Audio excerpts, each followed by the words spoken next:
2024년 마지막 월요일입니다. 오늘도 예수 안에서 평강이 넘치시기를 바랍니다. 제13장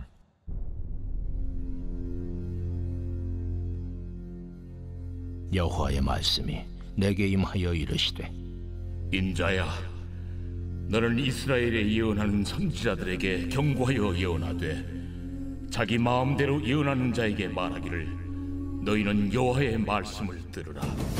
주 여호와의 말씀에 본 것이 없이 자기 심령을 따라 예언하는 어리석은 선지자에게 화가 있을진저. 이스라엘아, 너의 선지자들은 황무지에 있는 여우 같으니라. 너희 선지자들이 성 무너진 곳에 올라가지도 아니하였으며, 이스라엘 족속을 위하여 여호와의 날에 전쟁에서 견디게 하려고 성벽을 수축하지도 아니하였느니라.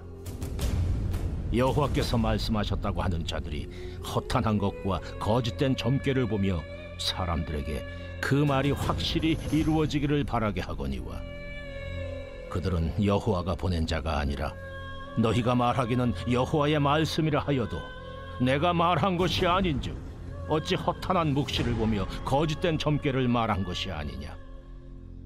그러므로 주 여호와께서 이같이 말씀하셨느니라. 너희가 허탄한 것을 말하며 거짓된 것을 보았은즉 내가 너희를 치리라.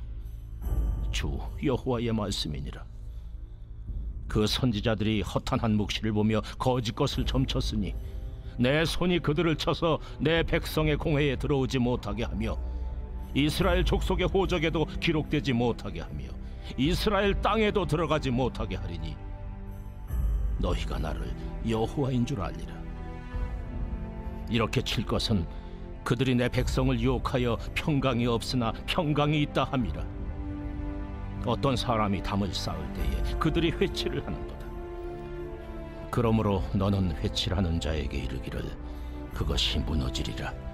폭우가 내리며 큰 우박덩이가 떨어지며 폭풍이 몰아치리니 그 담이 무너진즉 어떤 사람이 너희에게 말하기를, 그것에 칠한 회가 어디 있느냐 하지 아니하겠느냐. 그러므로 나 주 여호와가 말하노라. 내가 분노하여 폭풍을 퍼붓고 내가 진노하여 폭우를 내리고 분노하여 큰 우박 덩어리로 무너뜨리리라. 회칠한 담을 내가 이렇게 허물어서 땅에 넘어뜨리고 그 기초를 드러낼 것이라. 담이 무너진즉 너희가 그 가운데서 망하리니 나를 여호와인 줄 알리라.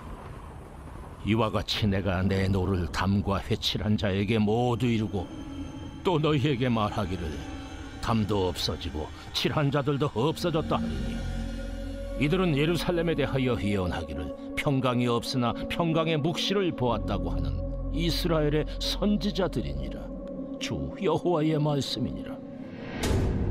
너 인자야, 너희 백성 중 자기 마음대로 예언하는 여자들에게 경고하며 예언하여 이르기를, 주 여호와의 말씀에 사람의 영혼을 사냥하려고 손목마다 부적을 꿰어매고 키가 큰 자나 작은 자의 머리를 위하여 수건을 만드는 여자들에게 화 있을진저.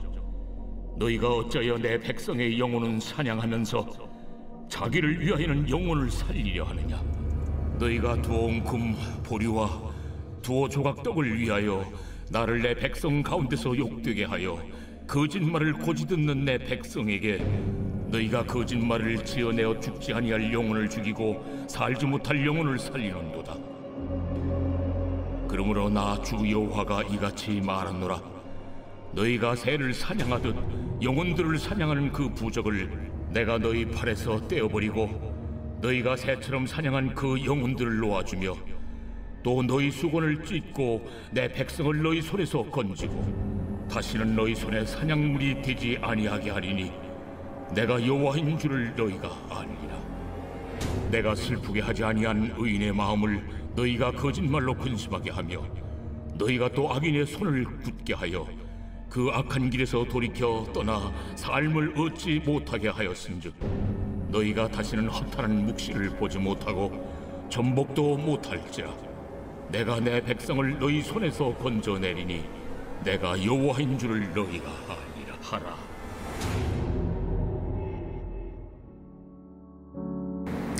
에스겔은 1절에서 말씀의 주체가 누구인지 먼저 밝힙니다. 여호와의 말씀이 내게 임하여 이르시되, 즉 하나님으로부터 비롯된 하나님의 말씀이라는 것을 분명히 하고 있습니다. 오늘 본문의 주 내용은 거짓 선지자와 거짓 예언하는 여자들을 향한 심판의 경고 메시지입니다. 2절과 3절 말씀입니다. 인자야, 너는 이스라엘에 예언하는 선지자들에게 경고하여 예언하되, 자기 마음대로 예언하는 자에게 말하기를, 너희는 여호와의 말씀을 들으라. 주 여호와의 말씀에 본 것이 없이 자기 심령에 따라 예언하는 어리석은 선지자에게 화가 있을진저. 방금 읽은 3절 마지막에 화 있을진저로 번역된 히브리어 호이는 심판의 대상이 저주 아래 떨어지게 될 것과 동시에 심판을 선언하는 이의 가슴 아픈 심정을 함축하고 있습니다. 이 표현은 예수님께서 바리새인과 서기관 등 종교 지도자들의 죄악을 경고하시면서 사용되기도 했습니다. 여호와 하나님은 에스겔에게 거짓 선지자들과 정면으로 맞설 것을 주문하셨습니다. 2절에 이스라엘의 예언자들이라는 말은 에스겔서에서만 사용되는데, 이 표현은 예언하는 대상을 바벨론의 예언자들과 구별시킵니다. 예언하는 선지자들, 즉 예언하는 예언자들이라는 동어 반복으로 표현하므로 그들을 질책하는 의미를 담고 있습니다. 그들은 예언했고 끝없이 예언합니다. 입으로는 언제나 여호와가 이렇게 말씀하신다는 말을 달고 사는 자들입니다. 또한 자기 마음대로 예언하는 자들이라는 말은 상황에 대하여 주관적으로 평가하고 판단한 것을 토대로 스스로 꾸며낸 것에 지나지 않는다는 것입니다. 바로 그들에게 너희는 여호와의 말을 들으라 라고 말합니다. 하나님의 뜻과 무관하게 마음대로 예언하기를 서슴지 않는 자들에게 화가 임할 것을 오늘 본문은 분명하게 선포합니다. 에스겔은 5절 여호와의 날에 대하여 언급하는데, 이스라엘은 더 이상 돌담으로 보호받지 못하고 포위된 공격 아래 있는 성이 되고 말았습니다. 그 모습을 여호와의 날에 전쟁에서 견디게 하려고 성벽을 수축하지도 아니하였다고 표현하고 있습니다. 선지자는 영적으로 도덕적으로 사람들이 깨어있도록 촉구하는 역할을 담당해야 하는데, 자신의 이익만을 추구하는 거짓 선지자들은 자신에게 맡겨진 책임을 소홀히 할 뿐 아니라 종국에는 여호와 하나님이 이스라엘의 가장 무시무시한 적이 되도록 만들었습니다. 거짓 선지자들은 이방인들과 같이 점괘를 보고 여호와의 말씀이라고 전했습니다. 6절입니다. 여호와께서 말씀하셨다고 하는 자들이 허탄한 것과 거짓된 점괘를 보며 사람들에게 그 말이 확실히 이루어지기를 바라게 하거니와 그들은 여호와가 보낸 자가 아니라. 그들은 하나님께서 보낸 자들이 아닙니다. 자신들의 말에 여호와의 서명만 덧붙이면 여호와 하나님으로 하여금 자신의 말을 이루도록 조종할 수 있다고 생각했습니다. 오늘날에는 이런 부류가 없을까요? 불행히도 많습니다. 세대가 지나갈수록 하나님의 말씀을 자신의 도구로 사용하는 사특한 무리는 더 악랄하게 자리 잡고 있습니다. 모든 사람들 안에 도사리고 있는 욕망은 자신들이 듣고 싶던 말, 스스로 우상이라고 인정하지 않지만 그 우상의 기준에 부합되면 바로 미혹되고 맙니다. 그리고 하나님의 뜻이라고 헛된 믿음을 부여잡습니다. 그 뒤에 감추인 것은 바로 각종 욕망입니다. 그렇게 가증한 것에 합류하여 하나님의 뜻인 양 호들갑을 떨고 있지만 정작 하나님을 알지 못하는 비루함에 빠지고 마는 것입니다. 하나님을 이용하는 자, 하나님의 말씀으로 사람을 호리는 모든 자, 그 유혹은 어떤 형태로든 입을 벌리고 두루 삼킬 자를 찾는다는 것을 우리는 기억해야 합니다. 하나님은 이처럼 가증한 이들을 향하여 구체적인 심판의 내용과 방법, 목적을 말씀하십니다. 9절입니다. 그 선지자들이 허탄한 묵시를 보며 거짓 것을 점쳤으니 내 손이 그들을 쳐서 내 백성의 공회에 들어오지 못하게 하며 이스라엘 족속의 호적에도 기록되지 못하게 하며 이스라엘 땅에도 들어가지 못하게 하리니 너희가 나를 여호와인 줄 알리라. 이 말씀을 살펴볼까요?